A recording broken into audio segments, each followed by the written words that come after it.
I'm going to show you now how we can do your back float in the water.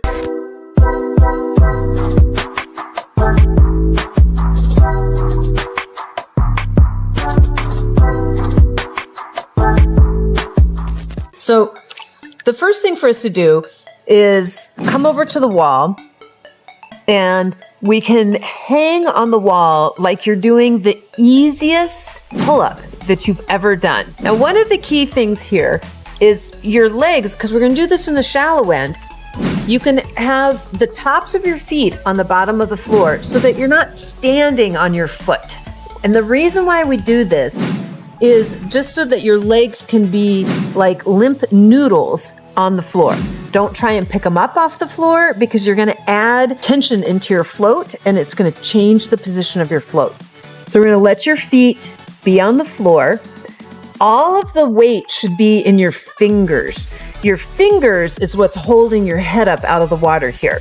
So you can do a little pull up and feel, okay, yeah, my legs are just limp noodles back there. It's my arms doing the work. From here, I want to transition so that my hands don't have to do so much work, which means I'm going to put my head in the water.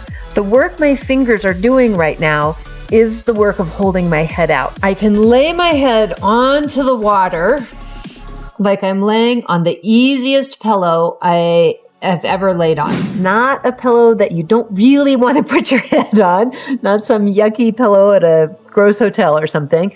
It's the easiest, most beautiful pillow of all time. When we're here, you can come in and notice your arms. I'm not pushing out, so I'm pushing myself up, which is putting a lot of pressure on the wall.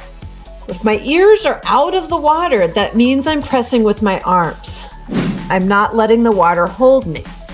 Here I have loose arms, so my head can be resting onto the water. My fingertips are here just to keep me from drifting away.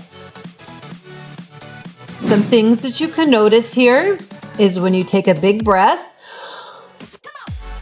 you'll be a little higher. You let your air out, you'll be lower. This is normal. The first time you go to let go of the wall, I would say take a nice big breath and hold it so that you have your maximum buoyancy. Hanging out here until I feel, okay, it's not the wall that's holding me, it's the water. So I could let my fingers slip into the water, and you can see I kind of drift away, which is why I stayed with holding on. Now I'm showing this to you when I'm right over the 5-foot line.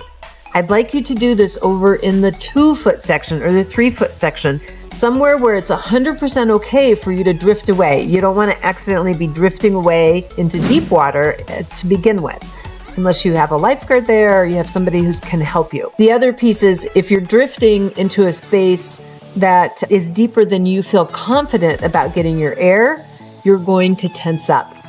It's not that you won't float when you're tense, but the shape of your float will be different and you might pull your nose under the water. Here are a few things to look out for.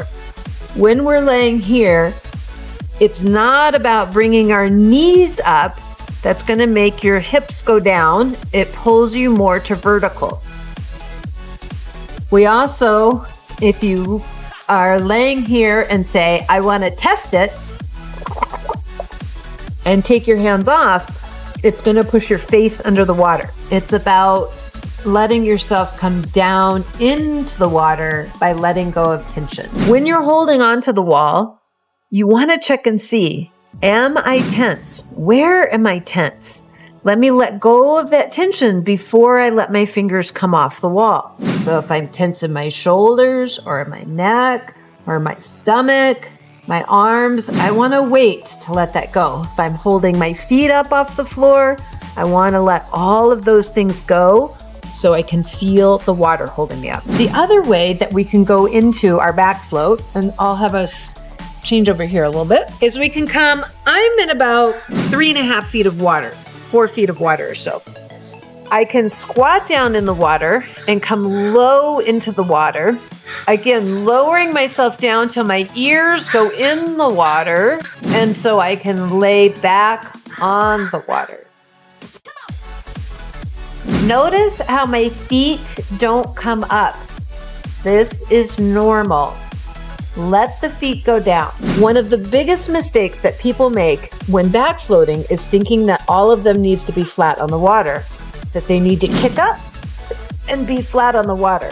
The problem is your feet are gonna go down every time. I'm a very buoyant person, and my feet in this depth of water don't come up. This is fine, this is normal. I just wanna feel how this part is supported by the water. Coming down low, I have soft legs, feet are on the floor. One foot's a little higher than the other foot, just because the way the bottom of my pool is here, it's okay. I'm letting myself sink into the water. At this point, I can feel it's actually hard for me to go any further down. I'd have to force myself to go further down because that's where the water's holding me. Laying back onto the water. Now, let's talk about how we come out of our back float. So when we come out of our back float, earlier I had said you don't want to put your knees up on the wall because it's going to make your hips go down. Well, that's what we want to have happen when we go to stand up from the back float. Oftentimes, especially if your feet are on the floor, people think, so I'm laying here and my feet are on the floor, but they're way out in front of me.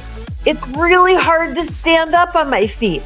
I have to get my hips back underneath my shoulders. Then I can put my feet on the floor. What this means is that at first my feet are going to go away from the bottom to get my hips under my shoulders, and then I'll put my feet down. So we can pay attention to how my knees are coming to my chest, my feet come away, and then they come down. The other key thing that I'm not doing here that you're going to need to do is to put your face in the water. I'm not putting my face in the water because I was still talking to you. So I'll show you one with putting my face in the water. When you're on your back float, we want to be in the back float and we want to decide to put your face in the water.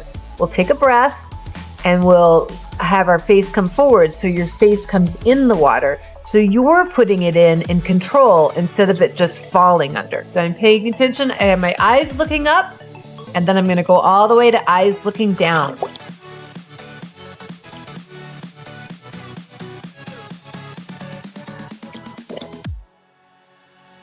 And then I can stand up from there. This is all part of helping my shoulders come over my hips.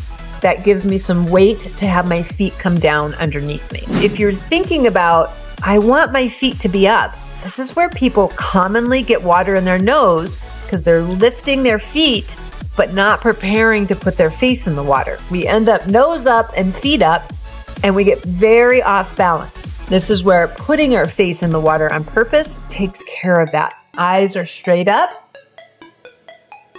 and knees come together.